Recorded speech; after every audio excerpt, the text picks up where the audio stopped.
Okay, so next we have to start the second portion of your second unit, that is citric acid cycle. ठीक है, citric acid cycle को हम Krebs cycle भी कहते हैं.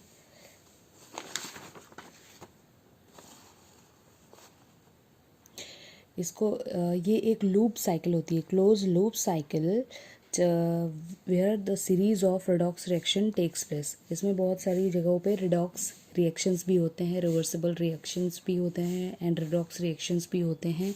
ये एक सर्कल के फॉर्म में रिएक्शन होती है. That's why it is called close loop cycle. The first product is citric acid, that's why it is called the citric acid cycle. इसमें जो फर्स्ट प्रोडक्ट प्रोड्यूस होता है वही सिट्रिक एसिड होता है, इसीलिए इसको सिट्रिक एसिड साइकिल भी कहते हैं. इसको TCA साइकिल भी कहते हैं. ठीक है, TCA मीन्स है ट्राई कार्बोक्सिलिक एसिड साइकिल.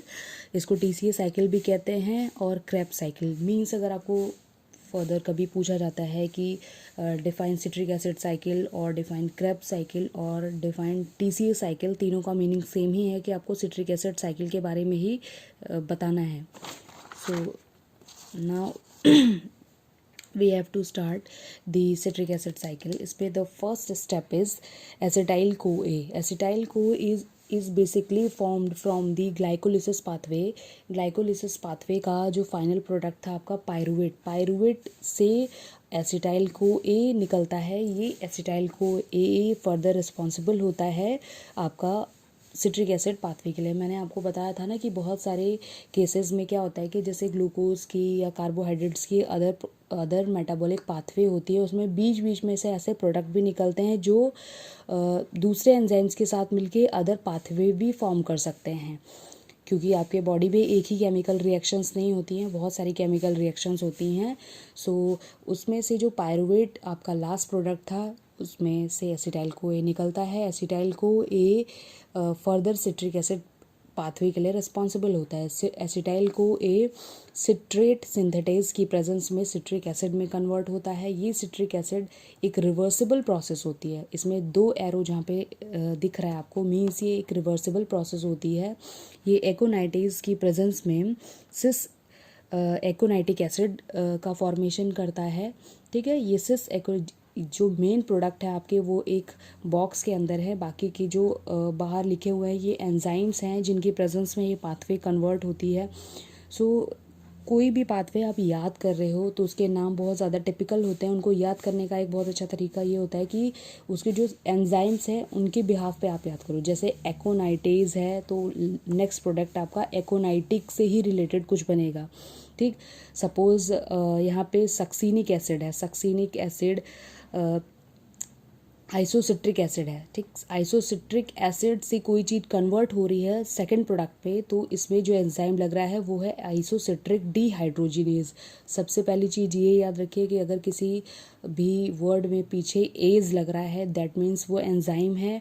और साइकिल्स पे तो बेसिकली जैसे कोई भी पाथवे होता है उसमें बहुत ज़्यादा टिपिकल नाम होता है, तो उनका वो याद करने का सबसे अच्छा तरीका ये होता है कि उसकी जो एंजाइम्स हैं उनके बिहाफ पे नेक्स्ट प्रोडक्ट आता ही आता है उस नाम पे. तो आप उस एंजाइम को याद कर लीजिए, आपको नेक्स्ट प्रोडक्ट का नाम या नेक्स्ट जो एलिमेंट आने वाला है उसका नाम अपने आप याद हो जाएगा.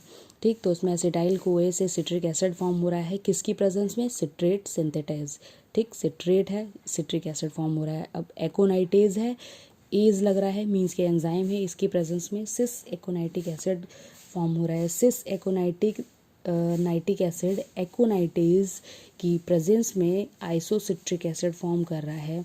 ये आइसोसिट्रिक एसिड आइसोसिट्रिक डीहाइड्रोजिनेज की प्रेजेंस में ऑक्जेलोसक्सिनिक एसिड का फॉर्मेशन करता है.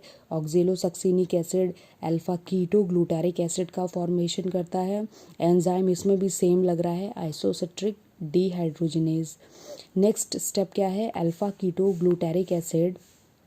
आपको लंबी फॉर्म याद नहीं हो रही है तो इसको शॉर्ट फॉर्म में भी कन्वर्ट कर सकते हो. Alpha KG acid is converted into succinyl CoA in the presence of alpha keto dehydrogenase complex. वही चीज़ आ गई कि इस प्रोडक्ट के नाम पे ही आपका एंजाइम मिल गया. ठीक है, देखोगे आप कहीं ना कहीं सिमिलैरिटी होगी एंजाइम प्रोडक्ट के नेम में. ठीक, डिफरेंस होता है कि किसी में डीहाइड्रोजिनेज लग जाता है, किसी में सिंथेटेज लग जाता है. सो ये डिपेंड करता है कि आगे वाली प्रोडक्शन क्या हो रही है। अब सक्सिनाइल को ए सक्सिनिक आइसोकाइनेज की प्रेजेंस में सक्सिनिक एसिड का फॉर्मेशन करता है। ये सक्सिनिक एसिड सक्सेनिक डिहाइड्रोजिनेज की प्रेजेंस में फ्यूमेरिक एसिड का फॉर्मेशन करता है। फ्यूमेरिक एसिड फ्यूमरेज की प्रेजेंस में मैलिक एसिड बनाता है। मैलिक एसिड मैलेट की प्रेजेंस में मैलिक डिहाइड्रोजिनेज की प्रेजेंस में ऑक्जेलो एसिटिक एसिड बनाता है। ये ऑक्जेलो एसिटिक एसिटाइल को ए के साथ एडअप होके अगेन ये साइकिल शुरू हो जाती है। ये एक लूप साइकिल होती है, दोबारा से जनरेट होती है, फिर रीजनरेट होती है, फिर रीजनरेट होती है। दैट्स वाई ये साइकिल आपकी चलती रहती है।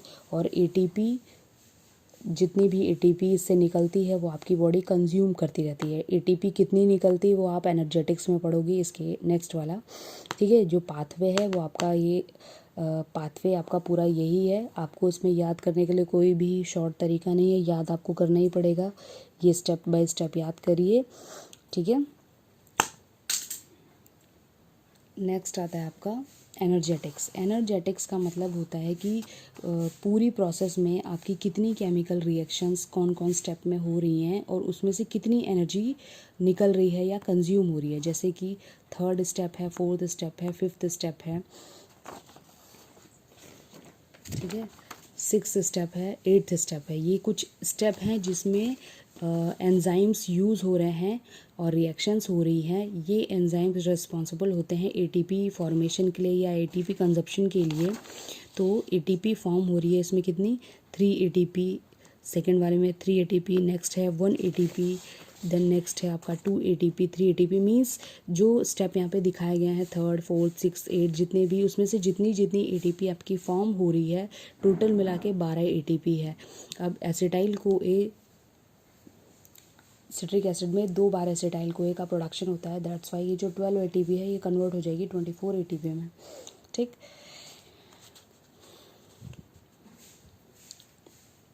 नेक्स्ट आता है आपका सिग्निफिकेंस। सिग्निफिकेंस इसका सबसे बड़ा सिग्निफिकेंस ये है कि इसमें फैट्स ऑक्सीडाइज हो जाता है इन द प्रेजेंस ऑफ कार्बोहाइड्रेट्स और एनर्जी जो प्रोड्यूस हो रही है या जो यूटिलाइज हो रही है वो माइटोकॉन्ड्रिया में होती है। माइटोकॉन्ड्रिया आपका सेल में होता है, ठीक। ये एक ऑक्सीडेटिव पाथवे होती है where complete oxidation takes place with acetyl CoA. ये एक ऑक्सीडेटिव पाथवे होती है, मीन्स इसमें ऑक्सीडेशन यूज़ होता है। और कंप्लीट ऑक्सीडेशन कब कंप्लीट होता है, जब दोबारा से पूरी प्रोसेस वापस एसिटाइल कोए पे आ जाती है, ठीक है। क्योंकि ये एसिटाइल कोए से शुरू होती है, सिट्रिक एसिड फॉर्म होता है, देन फर्दर रिएक्शन होके लास्ट में एसिटाइल कोए पे ही वापस आ जाती है। यहाँ पे आप देख रहे हो कि एसिटाइल कोए से शुरू है और वापस से ये एसिटाइल कोए पे आके ही दोबारा से शुरू होती है। तो ये कंप्लीट प्रोसेस मानी जाती है, ऑक्सीडेटिव प्रोसेस होती है, ठीक।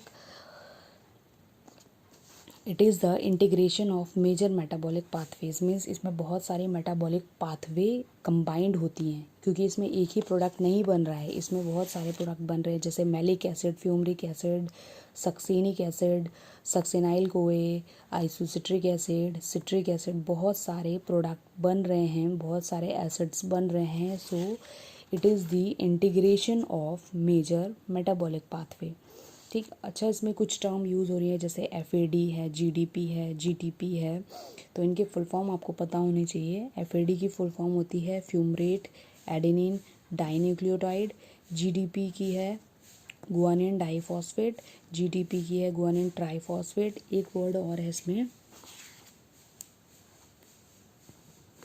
NADPH बहुत यूज़ होता है। NADPH की फुल फॉर्म होती है nicotinamide adenine dinucleotide phosphate. Nicotinamide adenine dinucleotide phosphate, ठीक। तो ये है आपका सिट्रिक एसिड साइकिल। बहुत ज़्यादा इम्पॉर्टेंट है क्योंकि बहुत बारी पूछा भी जाता है और फर्दर मेटाबॉलिक पाथवे के लिए भी ये रिस्पॉन्सिबल होता है। So this is the pathway of citric acid cycle.